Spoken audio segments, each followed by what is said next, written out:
any company who wants to employ a worker concerned that more bureaucracy is only going to make our skilled migrant worker shortage even worse. From today, any company who wants to employ a worker from overseas must be accredited by the government. It comes as Immigration New Zealand struggles with a backlog of visas and companies are desperate for staff. Immigration advisor Tuariki Delamere is with us this morning to explain. Tuariki, good morning. Thanks for being with me this morning. So tell me, first of all, about the accreditation system that's coming in, for people who might not be familiar with it. Well, from now on, every employer has to be accredited.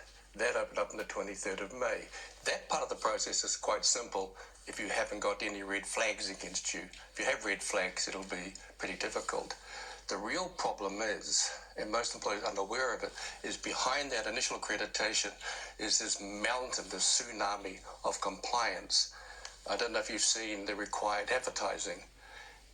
So just so we're clear, so this is for people who, if you're working for a company right now and they're telling you that we need more workers coming in, we need more staff, trying to hire skilled workers from overseas, they need to go through this process. So what's from today, everyone, yes. Yeah, from today, everyone. So what's the job application issue?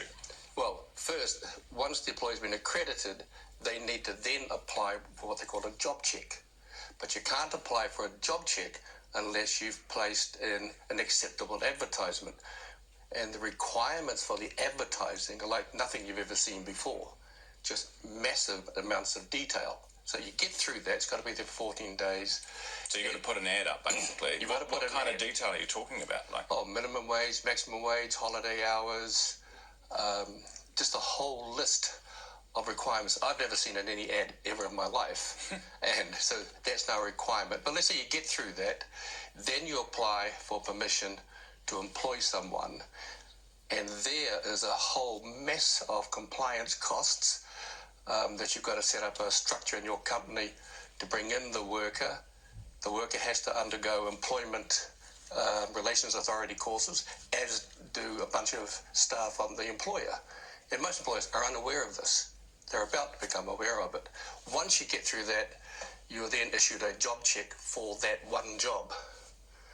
And then you can employ somebody. Gosh, what do you expect that will cost companies, particularly small businesses, who will have to go through this? It's going to be a massive compliance cost. But the real problem is, does Immigration New Zealand actually have the staff? We know they've taken over 3 years to do the skilled migrants. Now they're pushing that aside and they're trying to get through 200,000 people on the one-off residence visa. And that's good for them.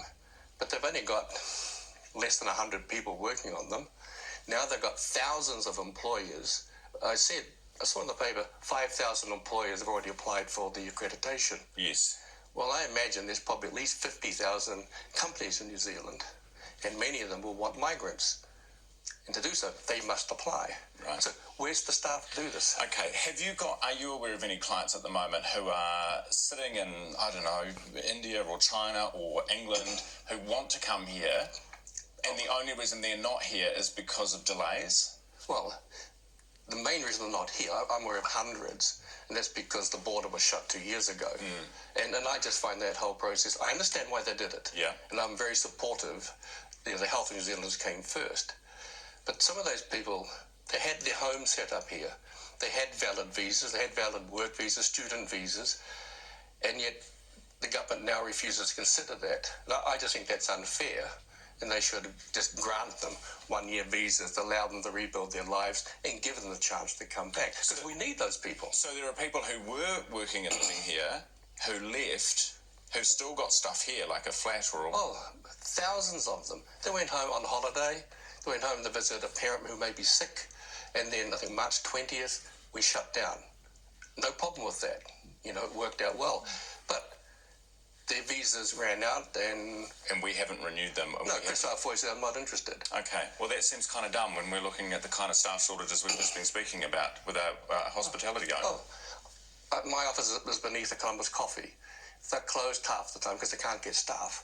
And that's just reflective across the whole country. It's crazy stuff. It sounds crazy. It sounds crazy to me. We are going to speak to one of your clients, I understand, in China this morning. Well, they're trying to get hold of her. Right. Remember, it's about 3 a.m. over in China, and you're trying to do it on Zoom, and I'm not sure if Xi Jinping allows Chinese to use they don't allow them to use Facebook. But let's talk about it, because we've got, just to give us an idea of what her case is, Yuan is her name, Yes, correct? yes. So tell us about her. Well, a company wants to employ her as their international sales manager. They're an export company, exporting mostly to China, and they started up about 3 or 4 years ago. They've now built their turnover to well in excess of $10 million. And they want someone who understands the Chinese market.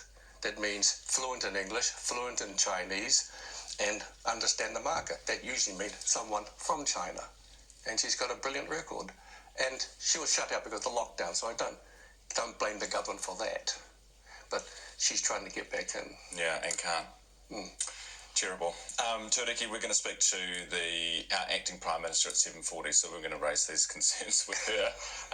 I imagine you have tried to raise them with Immigration New Zealand yourself? Oh, I raise things with them all the time. I'm very familiar to them. Yeah. I have one on the flip side where we've got a builder from overseas living here with their family, had kids. We've got a Mexican man, brought his family over here, works in construction, brilliant workers, loyal and hardworking. However, health issues on both sides. One had a special needs baby. They said they can't have residency here anymore. They've had to go back to Ireland. This guy, Mexican, he's a big man. It's effectively he's too fat to live here. No health issues, not in hospital. We're losing great workers here because of these health issues that the immigration has. What is your take on that? That's a difficult situation because what they're trying to do is look in the future. Will you be a burden on the New Zealand health system? And it's mostly based on stats. I mean, people who are grossly obese eventually will be a massive burden on the health system. And yeah, that is a difficult one. Tuariki, thanks so much for coming on the show this morning. That's Immigration Advisor Tuariki Delamere at 16 after 7.